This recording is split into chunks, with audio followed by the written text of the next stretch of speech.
कुछ सालों से हम लोग सुनते आ रहे हैं कि मेरा देश बदल रहा है और इसका हर एक व्यक्ति बदल रहा है। पर बदलाव की शुरुआत ना हमेशा एजुकेशन से होती है। तो इसलिए ना मोदी गवर्नमेंट ने इस बार न्यू एजुकेशन पॉलिसी अनाउंस की है, जिसमें कुछ धमाकेदार चेंजेस हैं हमारे एजुकेशन सिस्टम में। किस लेवल के चेंजेस हैं? 3 इडियट लेवल के चेंजेस हैं। जैसे उसमें होता है ना, वो अप्लाई करता है अपनी नॉलेज को कि salt water is the best conductor of electricity. पढ़ा सबने है पर वो अप्लाई करता है। तो अब से ना आपको भी काबिल होने के लिए पढ़ाया जाएगा, ताकि कामयाबी झक मार के अपने आप आपके पीछे आए। तो आज की वीडियो में बताऊंगी कि न्यू एजुकेशन पॉलिसी के तहत क्या क्या मेजर चेंजेस आने वाले हैं हमारे एजुकेशन सिस्टम में।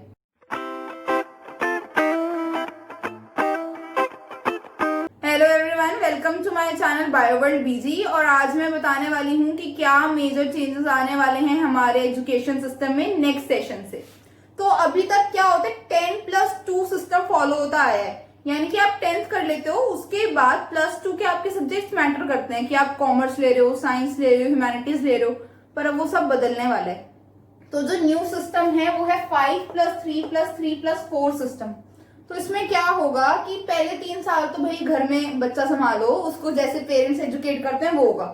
फिर उसकी स्कूलिंग लाइफ स्टार्ट होगी। किस तरह से होगी? जो फर्स्ट 5 इयर्स हैं इसमें, मतलब 3 साल के बाद, 3 साल का बच्चा होगा उसके बाद, तो जो उसमें फर्स्ट 3 इयर्स होंगे वो तो होंगे प्ले स्कूल वाले, नर्सरी केजी ये सब आएगा उसमें। एंड देन जो नेक्स्ट 2 इयर्स होंगे उसमें फर्स्ट सेकेंड क्लास होगी। तो इसमें फोकस होगा बेसिक लिटरेसी पे कि भाई लैंग्वेज आ जाए, बच्चे को थोड़ी बहुत समझ आनी स्टार्ट हो जाए, उसकी नंबर्स की समझ हो जाए। एंड ये पूरा एक्टिविटी बेस्ड होगा। तो मोस्ट प्रोबेबली इसमें बच्चे को होमवर्क भी नहीं दिया जाएगा। नेक्स्ट क्या होगा, जो आपकी 3rd to 5th क्लास होती है वो है इस 3 का मतलब। तो ये प्रिपरेटरी फेज होता है, ये भी काफी इंपॉर्टेंट होता है हमारे मेंटल फैकल्टीज को डेवलप करने के लिए। तो यहाँ पे भी फोकस किया जाएगा कि बच्चे को रीजनल लैंग्वेज में सिखाया जाए। तो यानी कि इस 2 स्टेजेस तक फोकस किया जाएगा कि जिस भी स्टेट में बच्चा रह रहा है उसको रीजनल लैंग्वेज जो भी है वहां की उसमें पढ़ाया जाए, सिखाया जाए, ताकि उसके बेसिक्स तो क्लियर हो। तो इस चीज पे फोकस किया जाएगा। इसके अलावा जो लर्निंग होगी वो भी डिस्कवरी और एक्टिविटी बेस्ड होगी। यानी कि आपको छोटे छोटे क्यूज दिए जाएंगे, छोटी छोटी एक्टिविटीज परफॉर्म की जाएगी जिससे आप चीजों को सीख सकें। फिर आती है मेजर चीज 6th to 8th क्लास। यहाँ पे कुछ अलग बवाल होने वाला है जिंदगियों में। तो यहाँ पे एक बहुत ही अच्छी चीज इंट्रोड्यूस कर रहे हैं कि सब सब्जेक्ट्स को इंट्रोड्यूस कर दिया जाएगा। इसका ये मतलब है कि बच्चे को हर एक सब्जेक्ट की नॉलेज दी जाएगी। Physics, bio, chemistry, business studies तक की इंट्रोडक्शन दी जाएगी कि उसमें होता क्या है, जिससे शायद बच्चा समझ सके कि आगे उसे क्या करना है। इसी तरह कुछ बैगलेस डेज होंगे। सुन के ही मजा आ गया होगा कि यार स्कूल जाना है और बस्ता नहीं लेके जाना, किताबें नहीं लेके जानी। तो इन दिनों क्या होगा कि ना आपको प्रैक्टिकल नॉलेज सिखाई जाएगी। प्रैक्टिकल नॉलेज जैसे कि वोकेशनल सब्जेक्ट्स जिन्हें हम बोलते हैं, जैसे कि किसी कारपेंटर को बुला लिया स्कूल में और आप वो आपको स्किल्स दिखा रहे हैं यार कैसे होता है, या किसी कुम्हार को, पोटर को बुला लिया और वो आपको सिखा रहे हैं कि कैसे यार घड़े बनते हैं। तो इस तरह की चीजें इसमें होगी। इसी तरह एक्सपेरिमेंटल लर्निंग पे फोकस किया जाएगा कि एक्सपेरिमेंट्स कैसे होते हैं, कैसे कंडक्ट होते हैं। हमारे साथ क्या होता है, टीचर दे देती है वर्किंग मॉडल बना के आओ, और हम वर्किंग मॉडल के नाम पे क्या बनाते हैं, एलईडी लाइट जलानी आती है वही जला के दे देते हैं। मैम कुछ तो वर्क कर रहा है, कुछ तो अलग हो गया। तो उस चीज को हटा दिया जाएगा और असली काम होगा कि भाई बच्चे को सच में पता चले कि हाँ मॉडल्स कैसे क्रिएट होते हैं, एक्सपेरिमेंट्स कैसे कंडक्ट होते हैं, चीजें वर्क कैसे करती हैं। तो उस पर फोकस किया जाएगा। एंड फिर मेन बदलाव, 9th और 12th क्लास आ गई एक बंच में। इसमें पर सबसे इंटरेस्टिंग बात पता क्या है कि आप सब्जेक्ट कॉम्बिनेशन ले सकते हो अनोखा सा। मतलब कहने का ये है, आर्ट्स, कॉमर्स और ह्यूमैनिटीज जैसी कोई field as such hard boundaries कुछ नहीं रहेगी उसमें। अगर आपको पीसीएमबी लेके हिस्ट्री पढ़ने का मन है तो आप साथ में वो भी पढ़ सकते हो, पॉलिटिक्स पढ़ने का मन है वो भी पढ़ सकते हो। ये तो बात होगी सब्जेक्ट कॉम्बिनेशन की, पर ये इक्वल वेटेज है सारी कहानी। तो इसमें आप क्या कर सकते हो, अगर आपको म्यूजिक पसंद है ना तो आप उसको as a core main subject ले सकते हो और उसकी भी वेटेज होगी आपकी अदर सब्जेक्ट जितनी। इसमें सिर्फ म्यूजिक नहीं आएगा, इसमें डिबेट भी आ जाएगा। ठीक है कि आपको वो करना अच्छा लगता है तो वो करो, आर्ट अच्छी लगती है तो आर्ट करो। मतलब जो भी एक्स्ट्रा को करिकुलर एक्टिविटीज में हम लेते थे ना, वो सब आपके मेन सब्जेक्ट का पार्ट हो जाएगा न्यू एजुकेशन सिस्टम के हिसाब से। तो ये काफी एक अच्छी चीज हो जाएगी, क्योंकि हमारे देश में एकेडमिक्स को इम्पोर्टेंस कुछ ज्यादा ही दी जाती है। ठीक है, एकेडमिक है ये सब्जेक्ट तो इसको करो, पर जो दूसरे इग्नोर्ड सब्जेक्ट हैं उनकी भी वैल्यू बढ़ जाएगी इस सिस्टम की वजह से। दूसरी, इसमें भी वोकेशनल एंड इंटर्नशिप पे ध्यान दिया जाएगा। जैसे मैंने यहाँ पे बताया था कि वोकेशनल स्किल्स डेवलपमेंट पे वर्क किया जाएगा, कि जो प्रैक्टिकल स्किल्स हैं, लाइफ की नॉलेज के स्किल्स हैं, उन पे वर्क किया जाएगा। तो ये चीज होगी इसमें। एंड ये इंटर्नशिप क्या चीज है कि आपकी जो हॉलीडेज होती है ना, वो गर्मियों वाली छुट्टियां जिसमें भर भर के हॉलीडे होमवर्क मिलता है, जो कि ज्यादातर तो हमारे पेरेंट्स ही कर रहे होते हैं। एटलीस्ट 6 to 8 क्लास में तो यही हो रहा होता है। बड़े हो जाते हैं फिर कुछ कुछ हम खुद ही कर लेते हैं, पर मोस्टली वो पेरेंट्स के लिए होमवर्क होता है। तो वो चीज नहीं होगी अब, उसमें आपको इंटर्नशिप का ऑफर दिया जाएगा। यानी कि आप स्कूल जाओगे, जैसे भी होगा प्रोग्राम, उसमें आप कुछ प्रैक्टिकल नॉलेज ले सकते हो, कोई स्किल डेवलप कर सकते हो अपना। भाई किसी को आर्ट एंड क्राफ्ट में इंटरेस्ट है तो उसको डेवलप किया जाए, ना कि वो फालतू का हॉलीडे होमवर्क किया जाए। इसके अलावा फोकस किया जाएगा डिस्कशन और एक्सपेरिमेंटल क्लासरूम पे। यानी कि जो सब्जेक्ट की वो थ्योरी पढ़ पढ़ के हम दुखी हो चुके हैं, उसको कम कर दिया जाएगा। तो जो हमारे सब्जेक्ट का मैटर है वो कम कर दिया जाएगा, सब्जेक्ट का बर्डन कम कर दिया जाएगा, फोकस किया जाएगा डिस्कशन पे। इसे ऐसे समझो, मैंने सेल पढ़ाया और फिर मैंने एक सेल के बारे में बात बताई कि ना आज तक लैब के अंदर ना कोई हम सेल नहीं बना पाए बायोमोलिक्यूल्स को यूज करके। तो अभी क्या होता है, बच्चा उसको सुन लेता है और एग्जाम में मैंने पूछ लिया कि क्या कोई आर्टिफिशियल सेल बना है लैब में, तो उसके आगे क्रॉस करके आएगा ये है उसकी एजुकेशन, रट्टू सिस्टम। पर अब हम उसे टाइम देंगे कि बेटा तू डिस्कस कर, तू सोच ऐसा है क्यों नहीं बना पा रहे लैब में सेल। तो जब तक आप सोचोगे नहीं, चीजों को डिस्कस नहीं करोगे, एक हायर नॉलेज तक आप कभी पहुंच नहीं सकते। तो ये सारा सिस्टम चेंज कर रहे हैं ताकि हम सोच सकें। ठीक है, अब मैंने बता दिया कि तुम्हारा कोर्स रिड्यूस होगा, प्रैक्टिकल नॉलेज पे ज्यादा फोकस किया जाएगा। अब मेरे ज्यादातर स्टूडेंट्स नीट के तो सोच रहे होंगे हमारे एंट्रेंस में क्या चेंज होगा। अभी तो एंट्रेंस क्या होता है, वो 180 क्वेश्चन आते हैं, 3 घंटे मिलते हैं, जिसने बेटर कर दिया, जिसका रट्टा अच्छा, जिसकी समझ बन गई, जो भी थ्योरी है उसकी, उसने उसको पास कर लिया अच्छे मार्क्स से और उसको मनचाहा कॉलेज मिल गया।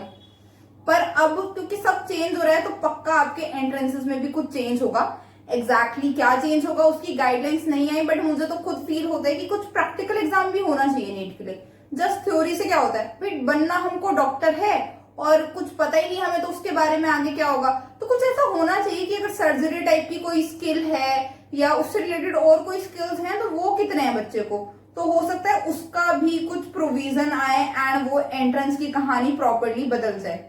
एक और मेजर चेंज जो होने वाला है वो ये है कि हर एक फेज पे ध्यान दिया जाएगा आईसीटी और स्पोर्ट्स पे।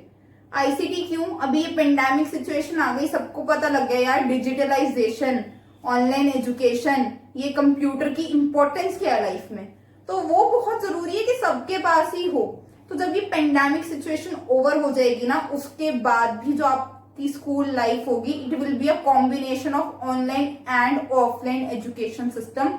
तो यानी कि न्यू रियलिटी होने वाली ऑनलाइन एजुकेशन, तो वो हमेशा चलेगी। इसी तरह टेक्स्ट बुक से फोकस कम हो जाएगा, आपको online e books and E material available होगा अपनी स्टडीज के लिए हर एक फेज पे।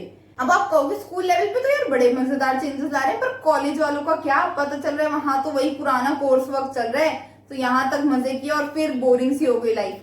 तो ऐसा कुछ नहीं है, कॉलेज वालों के लिए भी बहुत ही इंटरेस्टिंग चेंजेस किए गए हैं इस एजुकेशन सिस्टम में, जो कि मैं आपको बताती हूँ कि क्या क्या है। तो ये तो चलो सिंपल सी बात लग रही है कि 3 या 4 साल में मिल जाएगी डिग्री, पर उसका भी क्या फंड है वो सुनो। तो क्या हो रहा है, फ्लेक्सिबल एंट्री एग्जिट सिस्टम हो रहा है। इसका मतलब है कि आपने कॉलेज का सपोज 1 साल किया, उसके बाद किसी रीजन की वजह से आपको छोड़ना पड़ गया, ये कुछ भी रीजन हो सकते हैं, तो क्या होता है अभी यार वो 1 साल भी खराब हो गया। पर अगर आप भी ड्रॉप कर रहे हो ना 1 साल पढ़ने के बाद, तो आप कुछ समय बाद 1-2 साल बाद या जितने भी समय बाद फिर से री एंट्री ले सकते हो उसी कोर्स में। ठीक है, पर क्या होगा, आपको ना सर्टिफिकेट नेसेसरी होगा, तो कुछ क्रेडिट्स मिलते हैं कॉलेज में।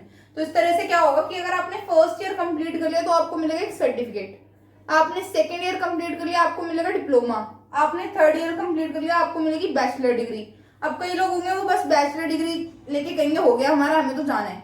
क्यों, क्योंकि कईयों की एस्पायरेशन ऐसी होती है यूपीएससी, एसएससी, बैंक, पीओ ये जॉब्स देनी है।